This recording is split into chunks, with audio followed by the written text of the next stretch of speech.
ৰাজ্যত তুংগত উঠিছে দ্বিতীয় পৰ্যায়ৰ লোকসভা নিৰ্বাচনৰ প্ৰচাৰ অভিযানৰ তীব্ৰতৰ হৈছে শাসক বিৰোধী নিৰ্বাচনী প্ৰচাৰ কাইলৈ দৰং উদালগুৰিৰ প্ৰাৰ্থী দিলীপ শইকীয়াৰ হৈ উদালগুৰিৰ কলাই গাঁৱত প্ৰচাৰ চলাব মুখ্যমন্ত্ৰী ডক্টৰ হিমন্ত বিশ্ব শৰ্মাই মুখ্যমন্ত্ৰী নিৰ্বাচনী প্ৰচাৰক লৈ ব্যস্ত হৈছে বিটিচিৰ কাৰ্যবাহী সদস্য দিগন্ত বৰুৱা ৰাজ্যৰ ঘৰে ঘৰে গৈ দলীয় কৰ্মীৰ লগত লৈ মুখ্যমন্ত্ৰী নিৰ্বাচনী সভালৈ আমন্ত্ৰণ জনোৱাৰ লগতে চলাইছে নিৰ্বাচনী প্ৰচাৰ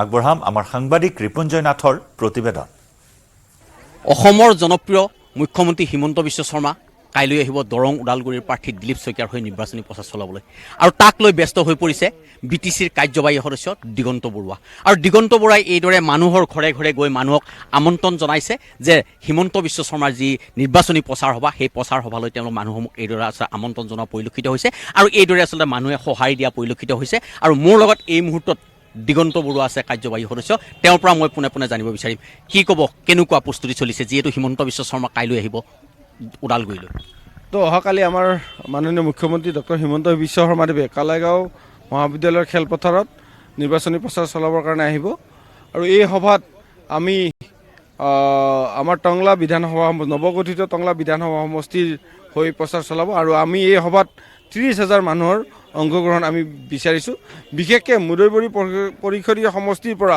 সৰহ সংখ্যক ব্যক্তি এই সভাত উপস্থিত থাকিব তো মই আশা ৰাখিছোঁ কেন্দ্ৰত তৃতীয়বাৰ প্ৰধানমন্ত্ৰী নৰেন্দ্ৰ মোদী হোৱাত আমাৰ নৱগঠিত দৰং ওদালগুৰিবাসী ৰাইজে যি সঁহাৰি জনাইছে তাত আমাৰ আপকিবাৰ 400 পাৰ এই 400 নম্বৰত আমাৰ দৰং ওদালগুৰি সমষ্টিও থাকিব ইয়াতে বিৰোধীৰ ভূমিকা কেনেকুৱা দেখিছে আমি যেটো লক্ষ্য কৰিছোঁ বিৰোধী ইয়াত নাই যেন অনুভৱ হৈছে কি ক'ব এই ক্ষেত্ৰত তো বিৰোধীকটো আমি দেখা নাই তেওঁলোকক দিনত দেখা নাপায় ৰাতি টৰ্চ লাইট মাৰি টৰ্চ জ্বলাই তেওঁলোকক বিচাৰি ফুৰিব লাগে কাৰণ বিৰোধী বুলি ইয়াত আমি দেখা নাই আৰু বিৰোধী বুলি নহয় ইয়াৰ সমষ্টিৰ আমাৰ কালাইগাঁও বিধানসভা সমষ্টিৰ দুৰ্গাদাস বড়োৱে BPFৰ প্ৰাৰ্থী তেওঁক এনেও দেখা নাপায় সপ্তাহৰ 6 দিনে তেওঁ গুৱাহাটীত থাকে এদিনে সমষ্টিত আহে সেই মানুহগৰাকীকে প্ৰাৰ্থী হিচাপে BPFে দিছে তেওঁকতো আমি এই কালাইগাঁওবাসী ৰাইজে তেওঁকতো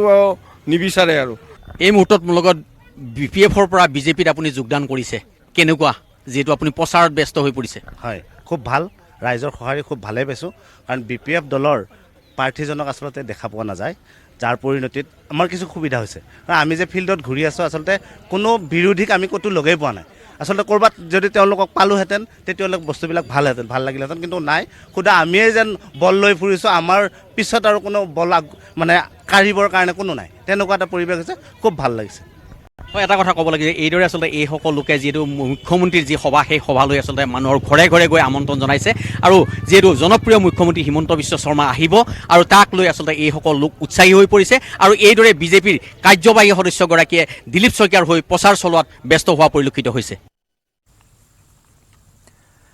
কাইলৈ মণিপুৰত অনুষ্ঠিত হ'ব প্ৰথম পৰ্যায়ৰ লোকসভা নিৰ্বাচন ইন্নাৰ মণিপুৰ লোকসভা সমষ্টিত কাইলৈ অনুষ্ঠিত হ'ব ভোট গ্ৰহণ ইতিমধ্যে ভোট গ্ৰহণ কেন্দ্ৰলৈ ৰাওনা হৈছে নিৰ্বাচনী বিষয়া কৰ্মচাৰীসকল কটকটীয়া নিৰাপত্তাৰ মাজত অনুষ্ঠিত হ'ব ভোট ইন্নাৰ মণিপুৰ লোকসভা সমষ্টিত আছে 9,37,464 গৰাকী ভোটাৰ ইপিনে 26 এপ্ৰিলত আউটাৰ মণিপুৰ লোকসভা সমষ্টিত অনুষ্ঠিত হ'ব দ্বিতীয় পৰ্যায়ৰ নিৰ্বাচন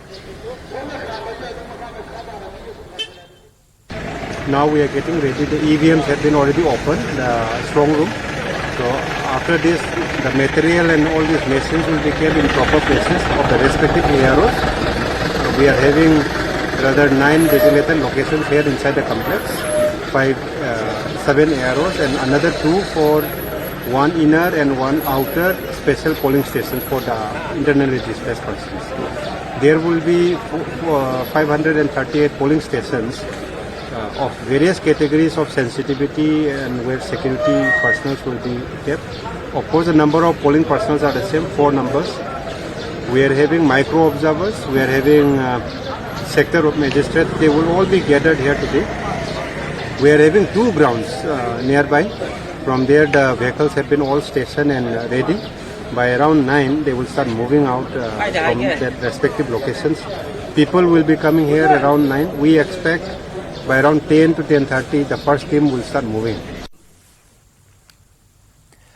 জাগিৰোডত সংঘটিত হৈছে প্ৰাক নিৰ্বাচনী হিংসা বুধবাৰে নিশা দুৰ্বৃত্তই লণ্ডভণ্ড কৰিলে কংগ্ৰেছৰ এটা নিৰ্বাচনী কাৰ্যালয় জাগিৰোডৰ বাগজাপ মণ্ডল কংগ্ৰেছৰ নিৰ্বাচনী প্ৰচাৰ কাৰ্যালয়ত দুৰ্বৃত্তৰ তাণ্ডৱ কাৰ্যালয়ত থকা বেনাৰ পোষ্টাৰ ফালি পেলালে দুৰ্বৃত্তই কংগ্ৰেছ দলৰ প্ৰাৰ্থী প্ৰদ্যুৎ বৰদলৈৰ বেনাৰো ফালি পেলালে এই ঘটনাক লৈ তীব্ৰ প্ৰতিক্ৰিয়াৰ সৃষ্টি হৈছে ঘটনাস্থলীত উপস্থিত কংগ্ৰেছৰ নিৰ্বাচনী প্ৰচাৰ সমিতিৰ অধ্যক্ষ বীৰ কুমাৰ কোঁৱৰ কংগ্ৰেছৰ উত্থানত শংকিত হৈ বিৰোধীৰ একাংশ লোকে এনে ঘটনা সংঘটিত কৰাৰ অভিযোগ উত্থাপন কৰে এয়া প্ৰাক নিৰ্বাচনী হিংসা জাগিৰোডৰ দৃশ্য আমি দেখুৱাইছো কংগ্ৰেছৰ নিৰ্বাচনী কাৰ্যালয় ভাঙি লণ্ডভণ্ড কৰিলে দুৰ্বৃত্তই নিশাৰ ভাগত বেনাৰ পোষ্টাৰ ফালি চিৰাচিৰ কৰিলে কোনো দুৰ্বৃত্তই বুধবাৰে নিশা দুৰ্বৃত্তৰ এই তাণ্ডৱ জাগিৰোডৰ বাগজাপ মণ্ডল কংগ্ৰেছৰ এই নিৰ্বাচনী প্ৰচাৰ কাৰ্যালয়ত দুৰ্বৃত্তৰ তাণ্ডৱ কাৰ্যালয়ত থকা বেনাৰ পোষ্টাৰ ফালি পেলালে দুৰ্বৃত্তই কংগ্ৰেছ দলৰ প্ৰাৰ্থী প্ৰদ্যুৎ বৰদলৈৰ বেনাৰ ফালি পেলায় এই ঘটনাক লৈ তীব্ৰ প্ৰতিক্ৰিয়াৰ সৃষ্টি হৈছে ঘটনাস্থলীত উপস্থিত হয় কংগ্ৰেছৰ নিৰ্বাচনী প্ৰচাৰ সমিতিৰ অধ্যক্ষ বীৰ কুমাৰ কোঁৱৰ আমাৰ বাগজাপ মণ্ডল কংগ্ৰেছৰ নিৰ্বাচনী প্ৰচাৰ কাৰ্যালয়ত যোৱা ৰাতি আপোনালোকে দেখিছে যি লণ্ডভণ্ড কৰি থৈ গ'ল ইমান এটা নিকৃষ্টতম কাম কৰিছে আমি একেমুখে সকলোৱে গৰিহণা দিছোঁ ৰাজনৈতিক দলত বিৰোধী থাকিব পাৰে সকলোৱে আমি মোৰেই এতিয়া 34 বছৰ হৈছে কংগ্ৰেছত আমি প্ৰতিটো দলকে আমি সন্মান জনাওঁ প্ৰতিটো দলৰ ফ্লেগকো আমি সন্মান জনাওঁ কিন্তু আজি যিসকলে এই ইমান নিকৃষ্টতম কামটো কৰিলে আমি একেমুখে গৰিহণা দিছোঁ আজি তাকেই আমি অত্যন্ত দুখ প্ৰকাশ কৰিছোঁ আৰু ক্ষোভ প্ৰকাশ কৰিছোঁ আৰু প্ৰশাসনকো আমি এতিয়া জনাম প্ৰশাসনক আমি লিখিতভাৱে জনাম আমি আহ্বান জনাম তেওঁলোকে নিৰপেক্ষভাৱে তদন্ত কৰি যিসকল দুষ্কৃতিকাৰী এনে এটা অপকৰ্ম কৰিলে তেওঁলোকক উচিত শাস্তি প্ৰদান কৰিব আৰু কাইলৈ প্ৰথম পৰ্যায়ৰ মহাৰণৰ বাবে প্ৰস্তুতি প্ৰায় সম্পূৰ্ণ হৈ উঠিছে 5টা সমষ্টিত ভোটযুদ্ধ ডিব্ৰুগড় যোৰহাট কাজিৰঙা লখিমপুৰ আৰু শোণিতপুৰত ভোট গ্ৰহণ অনুষ্ঠিত হ'ব পুৱা 7 বজাৰ পৰা আৰু তাৰ বাবে পলিং প্ৰিজাইডিং বিষয়াসকলে হাতে হাতে ভিভিপেট ইভিএম লৈ ৰাওনা হৈছে ভোট গ্ৰহণ কেন্দ্ৰসমূহলৈ বিভিন্ন প্ৰান্তৰ পৰা আমাৰ সাংবাদিকসকলে এই প্ৰস্তুতিৰ পৰ্ব দেখুৱাই আহিছে যোৰহাটৰ পৰা আমাৰ সাংবাদিক গৌতম বৰাৰ সৈতে সংযুক্ত হৈছো গৌতম কাইলৈ মহাৰণ আটাইতকৈ আকৰ্ষণীয় সমষ্টি হৈছে যোৰহাটৰ মহাৰণৰ বাবে কেনেদৰে বৰ্তমান প্ৰস্তুতি চলাই থকা হৈছে পলিং প্ৰিজাইডিং বিষয়াসকলৰ সেই প্ৰস্তুতি আমাক দেখুৱাওক হয় নিশ্চয়কৈ জয়ন্ত চব সমগ্ৰ অসমবাসীৰ দৃষ্টি নিবদ্ধ আছে যোৰহাট লোকসভা সমষ্টিত 4খন জিলা 10টা বিধানসভা সমষ্টিক লৈ যোৰহাট লোকসভা সমষ্টি গঠন হৈছে আৰু মুঠ ভোটাৰৰ সংখ্যা হৈছে 17,18,272 জন ইয়াৰে পুৰুষ ভোটাৰ হৈছে 8,46,754 জন আৰু মহিলা ভোটাৰ হৈছে 8,71,516 জন অৰ্থাৎ পুৰুষতকৈ মহিলা ভোটাৰৰ সংখ্যা বেছি আৰু তাৰ বাবে আমি দেখা পাইছিলোঁ যে এইবাৰ কংগ্ৰেছ তথা বিজেপি উভয় দলে মহিলাসকলক লৈ অধিক তেওঁলোকে প্ৰচাৰ অভিযান তীব্ৰতৰ কৰি তুলিছিল আৰু মই পৰিৱেশ দেখুৱাইছোঁ যে পলিং প্ৰিজাইডিং বিষয়াসকল নিজ নিজ যি ভোট গ্ৰহণ কেন্দ্ৰ তালৈ যাবৰ বাবে বৰ্তমান সাজু হৈছে আৰু 4খন জিলাৰ পৰাই যোৰহাট মাজুলী শিৱসাগৰ আৰু চৰাইদেউ এই 4খন জিলাৰ পৰাই নিৰ্দিষ্ট যি নিৰ্বাচনী জিলাত তেওঁলোকৰ অধীনত এই পলিং প্ৰিজাইডিং বিষয়াসকল গন্তব্যস্থানলৈ যাব যি ভোট গ্ৰহণ কেন্দ্ৰসমূহলৈ যাব আৰু যোৰহাট লোকসভা সমষ্টিত মুঠ পলিং ষ্টেচন ভোট গ্ৰহণ কেন্দ্ৰৰ সংখ্যা হৈছে 268টা ইয়াৰে নগৰ অঞ্চলত আছে 218টা ভোট গ্ৰহণ কেন্দ্ৰ আৰু গ্ৰাম্যাঞ্চলত আছে 1850টা ভোট গ্ৰহণ কেন্দ্ৰ আৰু যদি আমি যোৰহাট জিলাখনৰ কথা কওঁ ইয়াত থকা মুঠ ভোট গ্ৰহণ কেন্দ্ৰৰ সংখ্যা হৈছে 843টা নগৰ অঞ্চলত আছে 122টা আৰু গ্ৰাম্যাঞ্চলত আছে 721টা আৰু এবাৰ জয়ন্ত যোৰহাটত আমি যদি কওঁ যোৰহাট লোকসভা সমষ্টিত 4টা সমষ্টিয়ে অৰ্থাৎ নিৰ্ণায়ক ভূমিকা গ্ৰহণ কৰিব আৰু এই সমষ্টিকেইটা হৈছে মাজুলী তিতাবৰ বিধানসভা সমষ্টি মাজুলী বিধানসভা সমষ্টি শিৱসাগৰ বিধানসভা সমষ্টি আৰু সোণাৰী বিধানসভা সমষ্টি কিয়নো ইয়াতে কংগ্ৰেছ আৰু বিজেপিৰ উভয় দুটা দলৰে দুৰ্গ বুলি কোৱা হয় আৰু এইবাৰ অধিক আকৰ্ষণীয় হৈ উঠিব কাইলৈ পুৱা 7 বজাৰ পৰা ভোট গ্ৰহণ অনুষ্ঠিত হ'ব আৰু যিসকল লোক ইতিমধ্যে আহিছে কেইবা হাজাৰ লোক ইয়াতে নিয়োজিত কৰা হ'ব ভোট গ্ৰহণ প্ৰক্ৰিয়াত পলিং প্ৰিজাইডিং বিষয়াসকল ইতিমধ্যে নিজ নিজ গন্তব্যস্থানলৈ যাবৰ বাবে সাজু হৈছে যোৰহাটৰ যি gov boys higher secondary school আছে তাৰ যি খেলপথাৰ তাতে এনেদৰে অস্থায়ীভাৱে মণ্ডপ তৈয়াৰ কৰি বিশেষকৈ যোৰহাট যি নিৰ্বাচনী জিলা তাৰ পৰা তিয়ক বিধানসভা সমষ্টি আৰু যোৰহাট বিধানসভা সমষ্টিলৈ পলিং প্ৰিজাইডিং বিষয়াসকল যাব। তিতাবৰৰ পৰা তিতাবৰ আৰু মৰিয়নি বিধানসভা সমষ্টিলৈ পলিং প্ৰিজাইডিং বিষয়াসকল যাব। মাজুলী যিহেতু বিধানসভা সমষ্টি আৰু জিলা, তাৰ জৰিয়তে মাজুলীত সেই নিৰ্বাচন প্ৰক্ৰিয়া পৰিচালনা কৰা হ'ব। আৰু আমি দেখুৱাইছোঁ অনুৰূপ ধৰণে শিৱসাগৰ চৰাইদেউতো তেনেধৰণে সংশ্লিষ্ট জিলাখনৰ পৰা বিধানসভা সমষ্টিসমূহলৈ এনেদৰে পলিং প্ৰিজাইডিং বিষয়াসকল যাব। আমি দেখুৱাইছোঁ যে বৰ্তমান এনেদৰে সাজু হৈছে বিভিন্ন স্থানৰ পৰা অহা চৰকাৰী কৰ্মচাৰীসকল, চৰকাৰী বিষয়া কৰ্মচাৰীসকল এনেদৰে সাজু হৈছে।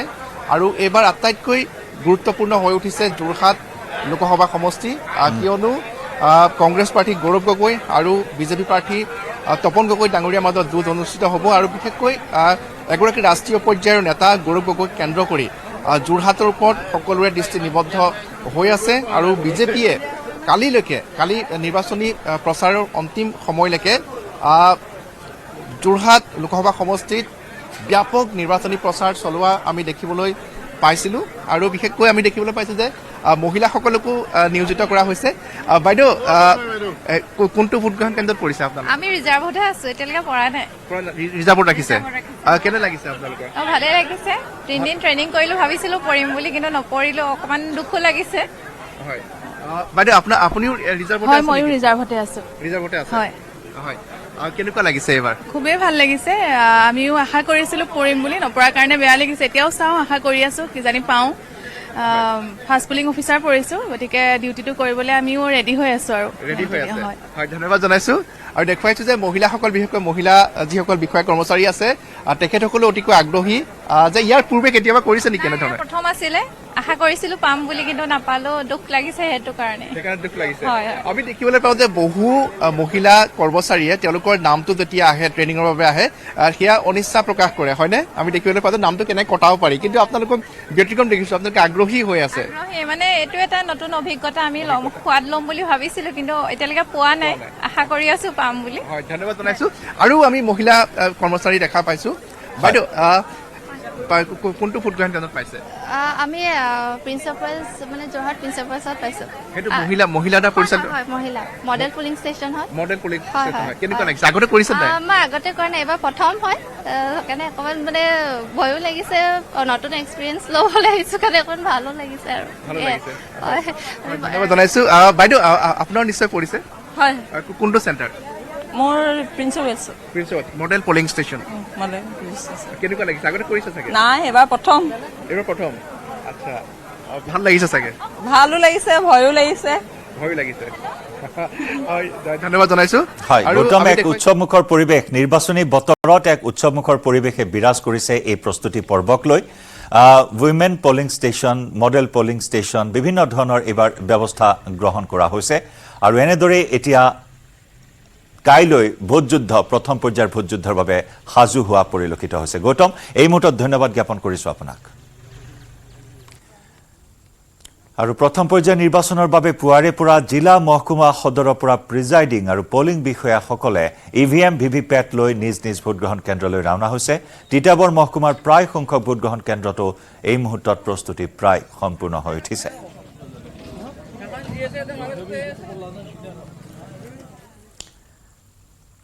আৰু কাইলৈ অসমৰ লগতে উত্তৰ পূবৰ 7 ৰাজ্যত অনুষ্ঠিত হ'ব লোকসভা নিৰ্বাচন। অৰুণাচল, মণিপুৰ, মিজোৰাম, মেঘালয়, ত্ৰিপুৰা, নাগালেণ্ড আৰু ছিকিমত হ'ব ভোটগ্ৰহণ। মণিপুৰ আৰু ত্ৰিপুৰাত 2টা পৰ্যায়ত হ'ব ভোটগ্ৰহণ। 26 এপ্ৰিলত মণিপুৰ আৰু ত্ৰিপুৰাত 2য় পৰ্যায়ৰ ভোটগ্ৰহণ। আনহাতে মেঘালয়, মিজোৰাম, ত্ৰিপুৰা, নাগালেণ্ড আৰু ছিকিমত 1টা পৰ্যায়তে হ'ব ভোটযুদ্ধ। ইতিমধ্যে নিজ নিজ ভোটগ্ৰহণ কেন্দ্ৰলৈ ইভিএম মেচিন লৈ ৰাওনা হৈছে পলিং আৰু প্ৰিজাইডিং বিষয়াসকল।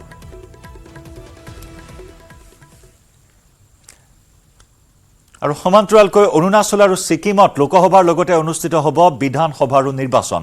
অৰুণাচলত 2টা লোকসভা সমষ্টিৰ লগতে 50টা বিধানসভা সমষ্টিত অনুষ্ঠিত হ'ব ভোটগ্ৰহণ।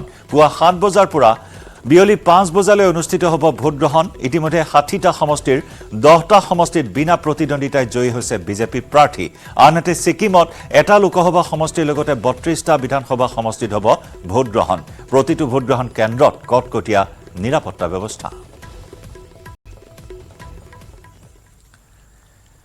বিশ্বনাথ জিলাৰ অধীনৰ ৩৯৪টা ভোটগ্ৰহণ কেন্দ্ৰত কাইলৈ হ'ব ভোটগ্ৰহণ। দুটা বিধানসভা সমষ্টি ক্ৰমে ৭০ নম্বৰ বিশ্বনাথ আৰু ৭১ নম্বৰ বিহালী অনুসূচিত জাতি সংৰক্ষিত এই বিধানসভা সমষ্টিৰ মুঠ ৩,৪২,৯৫৪ গৰাকী ভোটাৰে ভাগ্য নিৰূপণ কৰিব ৮ গৰাকী প্ৰাৰ্থীৰ।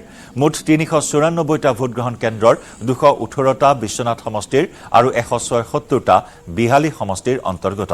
ইয়াৰে বিশ্বনাথ বিধানসভা সমষ্টিৰ ২২টা আৰু বিহালী বিধানসভা সমষ্টিৰ ২টা ভোটগ্ৰহণ কেন্দ্ৰ স্পৰ্শকাতৰ বুলি নিৰ্বাচিত কৰা হৈছে। আগবঢ়াম বিশ্বনাথৰ পৰা আমাৰ সাংবাদিক তুষাৰ হাজৰিকাৰ প্ৰতিবেদন।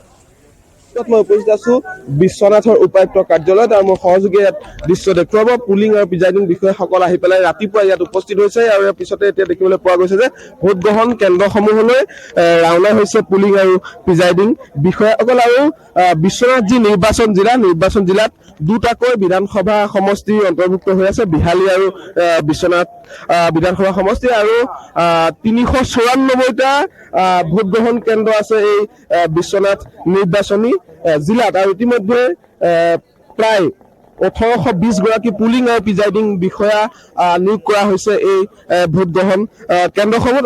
ইলেকশ্যন ডিউটিৰ বাবে অহা হৈছে। কাইলৈ এটা বিশেষ দিন, আপোনালোকৰ যথেষ্ট আচলতে কৰণীয় আছে কাইলৈ, বা বিশেষ এটা দিন, কি জনাব এই মুহূৰ্তত? ভাল লাগিছে। ক'ত পৰিছে? মোৰ পুৰা মানে এল পি স্কুল নতুনকে ফাৰ্ষ্ট তাৰমানে এইবাৰ এই অনুভৱ ফাৰ্ষ্ট টাইম কৰি পাইছো। আপোনাৰ কাষলৈ আহিছো। কাইলৈ এটা বিশেষ দিন, আপোনালোকৰ যথেষ্ট দায়িত্ব আছে, সুকলমে নিৰ্বাচন অনুষ্ঠিত হ'ব লাগিব। কেনেকুৱা ধৰণৰ অনুভৱ, কি ক'ব এই মুহূৰ্তত? ভাল লাগিছে, মোৰ এইটো প্ৰথমবাৰ হয়, ভাল লাগিছে। এক্সপিৰিয়েঞ্চটো নতুন এক্সপিৰিয়েঞ্চটো ল'বলৈ আহিছো আৰু এতিয়া আশা কৰিছো ইলেকশ্যনটো সুকলমে হৈ যাওক, আমি ৰিজাল্টটো ভালকে পাওঁ, আৰু সেইটোৱে। আপোনাৰ? মোৰো ভাল লাগিছে। এইবাৰ মোৰ চতুৰ্থবাৰ, মই থাৰ্ড পুলিং হিচাপে আহিছোঁ, গতিকে নিশ্চয় নিৰ্বাচনটো সফল হ'ব বুলি মই ভাবিছোঁ। ক'ত পৰিছে আপোনালোক ভোটগ্ৰহণ কেন্দ্ৰ? মোৰ বিশ্বনাথ চাৰিআলি MV স্কুলত। হয়, এবাৰ মহিলাৰ দ্বাৰা 20টা ভোটগ্ৰহণ কেন্দ্ৰ আচলতে পৰিচালিত হ'ব বিশ্বনাথত। মহিলাসকলৰ যথেষ্ট দায়িত্ব আছে এই নিৰ্বাচনত, আৰু সুকলমে নিৰ্বাচনটো অনুষ্ঠিত হ'ব লাগিব। কেনেকুৱা ধৰণৰ হ'ব? আমি আমাৰ সম্পূৰ্ণ চেষ্টা কৰিম যাতে আমাৰ ফালৰ পৰা কোনো ত্ৰুটি নোহোৱাকৈ আমি নিৰ্বাচনটো চলাই নিব পাৰো। আপোনাৰ কি দায়িত্ব আছে? মোৰ ফাৰ্ষ্ট পুলিঙৰ দায়িত্ব আছে। ক'ত পৰিছে আপুনি? মই বিশ্বনাথ কলেজত। হয়, 20টাকৈ ভোটগ্ৰহণ কেন্দ্ৰ ইতিমধ্যে মহিলাৰ দ্বাৰা পৰিচালিত হ'ব এই বিশ্বনাথ নিৰ্বাচনী জিলাত। হয়, 20টা ভোটগ্ৰহণ কেন্দ্ৰ আমাৰ মহিলাৰ দ্বাৰা পৰিচালিত হ'ব। আমি সকলো মহিলাই চেষ্টা কৰিম যাতে কোনো ত্ৰুটি নথকাকৈ আমি এই নিৰ্বাচন প্ৰক্ৰিয়াটো চলাই নিব পাৰো। ধন্যবাদ জনাইছো। আৰু এই আছিলে মহিলা পুলিং প্ৰিজাইডিং বিষয়া। আৰু এনেধৰণে এতিয়া দেখিবলৈ পোৱা গৈছে যে যিসকল আচলতে পুলিং আৰু প্ৰিজাইডিং বিষয়া আছে সকলো আহিছে, আহি পেলাই এনেধৰণে উপায়ুক্তৰ কাৰ্যালয়ত আহি পেলাই নিজ যিসমূহ ভোটগ্ৰহণ কেন্দ্ৰ তালৈ ৰাওনা হ'বৰ কাৰণে সাজু হৈছে।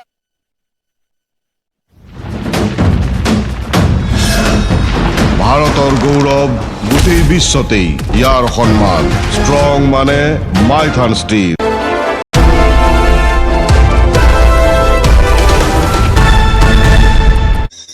এখন বিদেশী সংবাদপত্ৰত তেওঁ কেতবোৰ মন্তব্য আগবঢ়াইছে।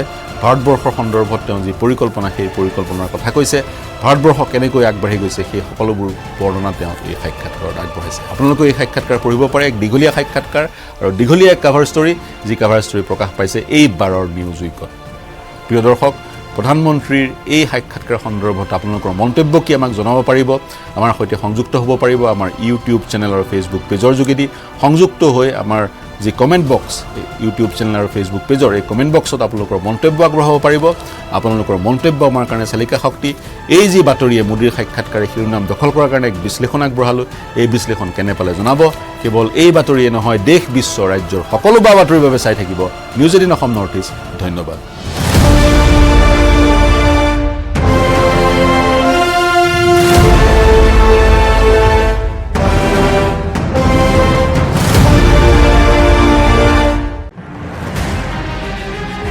সলনি হ'ব মুখ্যমন্ত্ৰী হিমন্ত বিশ্ব শৰ্মাৰ মন্ত্ৰীসভা।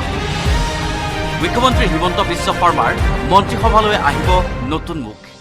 নিৰ্বাচনৰ ঠিক পিছতেই সলনি হ'ব মন্ত্ৰীসভা।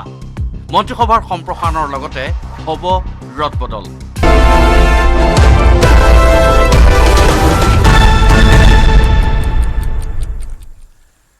প্ৰথম পৰ্যায়ৰ নিৰ্বাচনৰ বাবে সাজু হৈছে গোলাঘাট জিলা প্ৰশাসন কাইলৈ অনুষ্ঠিত হ'বলগীয়া ভোট গ্ৰহণৰ বাবে ইতিমধ্যে ভোট কেন্দ্ৰলৈ ৰাওনা হৈছে নিৰ্বাচনী বিষয়াসকল পুৱাই কাজিৰঙাৰ বিভিন্ন ভোট গ্ৰহণ কেন্দ্ৰলৈ ইভিএম ভিভিপেট মেচিন লৈ ৰাওনা হৈছে পলিং আৰু প্ৰিজাইডিং বিষয়াসকল কাজিৰঙা লোকসভা সমষ্টিৰ বাবে নিয়োগ কৰা হৈছে ৩,২০০ গৰাকী পলিং আৰু প্ৰিজাইডিং বিষয়াক গোলাঘাট খুমটাই আৰু দেৰগাঁওকে ধৰি গোলাঘাট জিলাৰ ৫টা বিধানসভা সমষ্টিত আছে মুঠ ১,০৫৯টা ভোট গ্ৰহণ কেন্দ্ৰ ইয়াৰে ১১০টা ভোট কেন্দ্ৰ মহিলাৰ দ্বাৰা পৰিচালিত হ'ব জিলাখনৰ মুঠ ৮,৯৩,৬89 গৰাকী ভোটাৰে সাব্যস্ত কৰিব ভোটাধিকাৰ তিনিটা আজি বিধানসভা সমষ্টিত সৰ্বমুঠ ৬৬৭টা পুলিং ষ্টেচন আছে দেৰগাঁও খুমটাই আৰু গোলাঘাটত আমাৰ কি ব্যৱস্থা লৈছোঁ সুধিছে ন এতিয়া আমাৰ সম্পূৰ্ণভাৱে ইতিমধ্যে পুলিং পাৰ্চনক ট্ৰেইন আপ কৰা হৈছে তেখেতসকলক কাউণ্টাৰ ৱাইজ আমাৰ পুলিং মেটেৰিয়েল দি থকা হৈছে টোটেল আমাৰ ৩,০০০ৰ অধিক থাকিব নিৰাপত্তাৰক্ষী ১৫০০ আমাৰ পুলিং ষ্টেচনত যাব আৰু বাকী ১,০০০ নিৰাপত্তাৰক্ষী বিভিন্ন কামত CRPF আদি কৰি তেখেতসকলে বিভিন্ন কামত ব্যস্ত থাকিব গতিকে আমাৰ সম্পূৰ্ণভাৱে এটা নিৰাপত্তামূলক ব্যৱস্থা কৰা হৈছে তথাপি আমি ৰাইজক অনুৰোধ জনাইছোঁ সকলোকে যাতে প্ৰশাসনৰ গোটেই প্ৰক্ৰিয়াটোক আমাক সহযোগ কৰে ৩টা পুলিং ষ্টেচন আছে সেইটো কোনো ল এণ্ড অৰ্ডাৰ কাৰণে নহয় অনলি আমাৰ যিটো পলিং পাৰ্চেণ্টেজ হাই হৈছিলে সেইটো এছপেক্টছত কৰা হৈছে তাত আমাৰ বিশেষ ব্যৱস্থা গ্ৰহণ কৰা হৈছে ৰামনৱমী পালনৰ সময়তে ৰাম মন্দিৰত এটি আচৰিত ঘটনা সকলোৰে দৃষ্টি আকৰ্ষণ কৰিলে এক বিশেষ দৃশ্যই সূৰ্য দেৱতাই তিলক দিলে ৰামলালাৰ কপালত আৰু সেই বিশেষ ক্ষণৰ সাক্ষী হৈ ৰল ভিন্ন প্ৰান্তৰ লাখ লাখ ভক্ত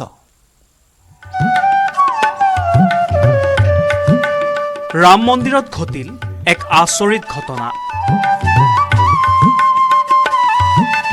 সকলোৰে দৃষ্টি আকৰ্ষণ কৰিলে এক বিশেষ দৃশ্যই যেন এক চমৎকাৰ হল ৰাম মন্দিৰত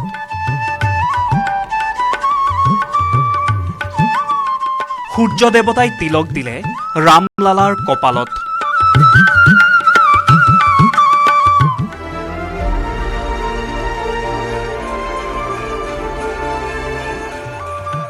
অযোধ্যাৰ ৰাম মন্দিৰলৈ অহা লাখ লাখ ভক্ত সাক্ষী হৈ ৰল এক বিশেষ মুহূৰ্তৰ ৰাম মন্দিৰত পোনপ্ৰথমবাৰৰ বাবে ঘটিল এই ঘটনা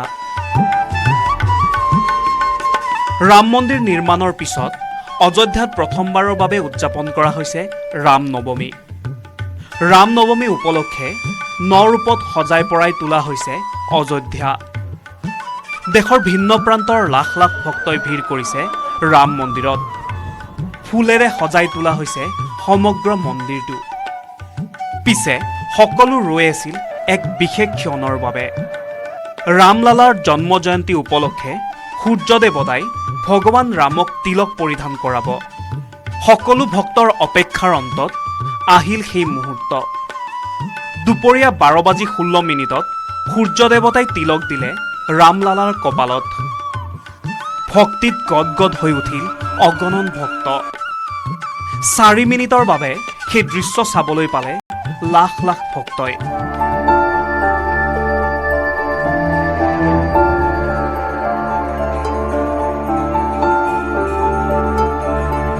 পিছে কেনেকৈ পৰিধান কৰোৱা হল ৰামলালাৰ সূৰ্য তিলক চেণ্ট্ৰেল বিল্ডিং ৰিচাৰ্চ ইনষ্টিটিউট চমুকৈ CBRIৰ বিজ্ঞানীসকলে বিকশিত কৰা এক বিশদ ব্যৱস্থাৰ দ্বাৰা সূৰ্য তিলক সম্ভৱ হৈছে প্ৰাচীন ভাৰতৰ প্ৰায়সমূহ মন্দিৰ এনেকৈ নিৰ্মাণ কৰা হৈছিল যাতে সূৰ্যৰ ৰশ্মি আহি প্ৰথমে মন্দিৰৰ মূৰ্তিটোত পৰে প্ৰাচীন ভাৰতৰ মন্দিৰসমূহৰ দৰেই ৰাম মন্দিৰৰ আৰ্হি নিৰ্মাণ কৰা হৈছিল ৰাম মন্দিৰ নিৰ্মাণৰ সময়তে এনে ব্যৱস্থা কৰা হৈছিল যাতে সূৰ্যৰ ৰশ্মি আহি ৰাম নৱমীৰ দুপৰীয়া ৰামলালাৰ কপালত আহি পৰে ফেব্ৰিপেৰত গহ্বৰ ব্যৱহাৰ কৰি ৰামলালাৰ কপাল আলোকিত কৰিবলৈ সূৰ্যৰ ৰশ্মিক অতি নিখুঁতভাৱে প্ৰতিফলিত কৰা হৈছে। এইদৰেই ৰাম নৱমীৰ দিনটোত 12:16 ৰামলালাৰ কপালত দিয়া হ'ল সূৰ্য তিলক। এই দৃষ্টিনন্দন দৃশ্য দেখি মন্ত্ৰমুগ্ধ হৈ পৰিল লক্ষাধিক ৰাম ভক্ত। News desk, news 18 Assam north east.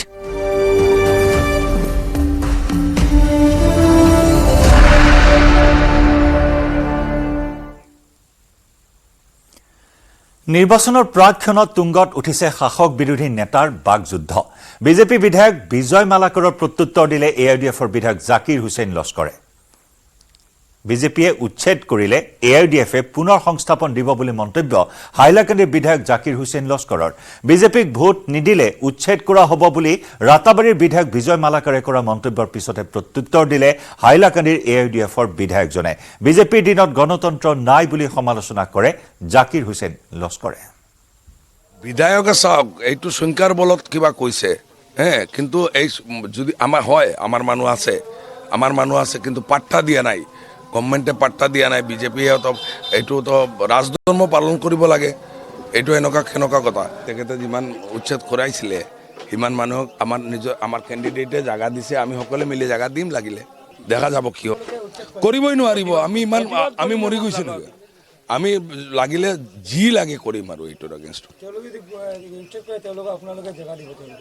আমি যি লাগে কৰিম। সেইটো গণতন্ত্ৰ ক'ত? বিজেপিয়ে গণতন্ত্ৰ ৰাখিলে নেকি? আৰু এই গণতন্ত্ৰত বিজেপিৰে সহায় কংগ্ৰেছে সদায় কৰি আহিছে ভাই।